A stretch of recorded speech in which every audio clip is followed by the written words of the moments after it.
Good morning. I'm Kristyn Schweitzer, Director of Sales here at Sprague Energy. And I'm Steve Wolf, Wholesale Marketing Rep at Sprague. Welcome to Sprague's Refined Products Review, where we share what's moving the market and the insights to what we see every day. So, Steve, we are continuing the dance between the U.S. and Iran. What's going on this week? It's a good question. The ceasefire remains extremely fragile. The conflict flared up again this weekend. There was a couple of vessels struck by Iran in the Strait of Hormuz, which then led to the United States, retaliating and carrying out additional strikes on Iranian targets. Iran then responded with further attacks, and there was, a brief concern that the ceasefire was, quickly going to diminish. Despite the fighting, diplomacy resumed. By late Sunday night, just before the markets opened, a headline came out that they were done fighting and that, talks were going to take place this week.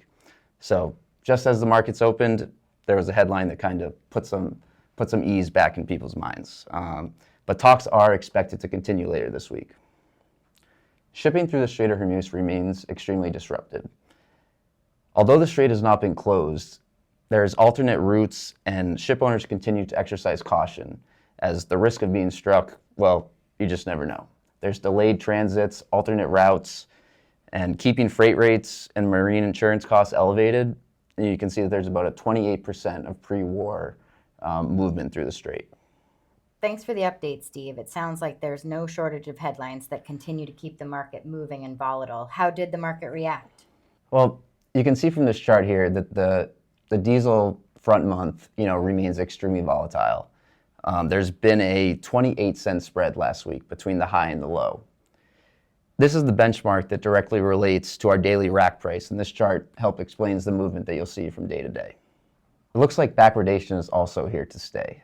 We saw the roll come in, and that grew quickly, signaling that the market is still tight and supply could still be an issue. Speaking of tight supplies and potentially low inventories, I also saw that China remains in the headlines.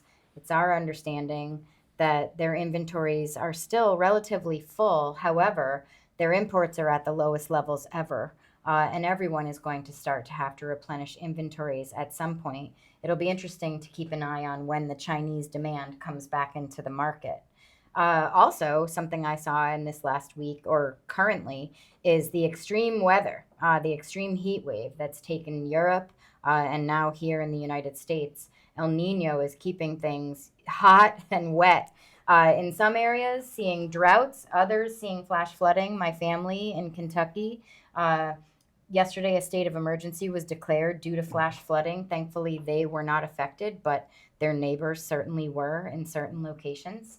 That will affect the extreme weather will ultimately continue to have an effect on agriculture, right? So these are things that we should be keeping our eye on. Think bio, soybeans, crops.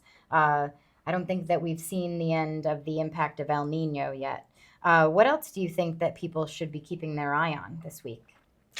Well, first, let me talk about something I've been watching closely, the October to April heat curve strip.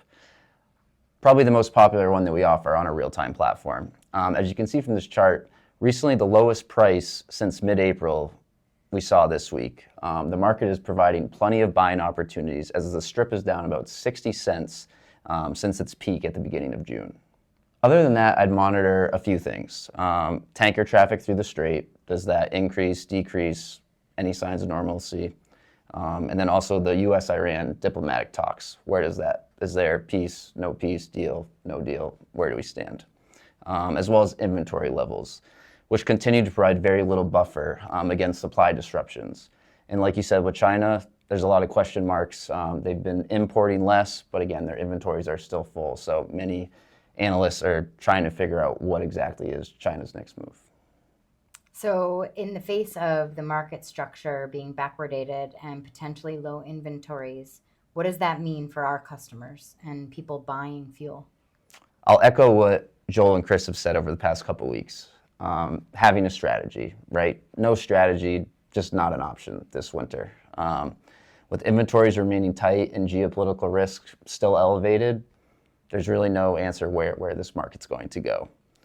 Customers should evaluate tools such as forward pricing programs, index deals, and other risk management options that may fit their business. And contact your Sprague rep to have those discussions.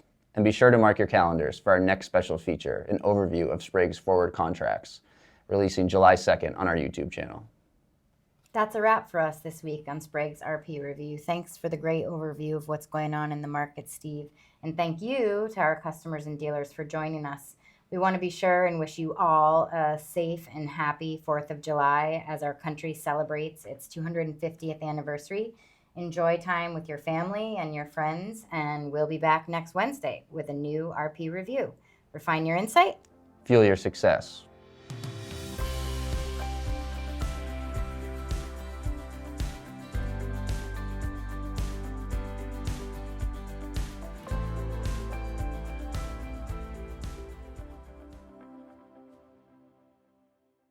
Welcome to Sprague's Refined Products Review, where we share what we see moving the market every day and our insights.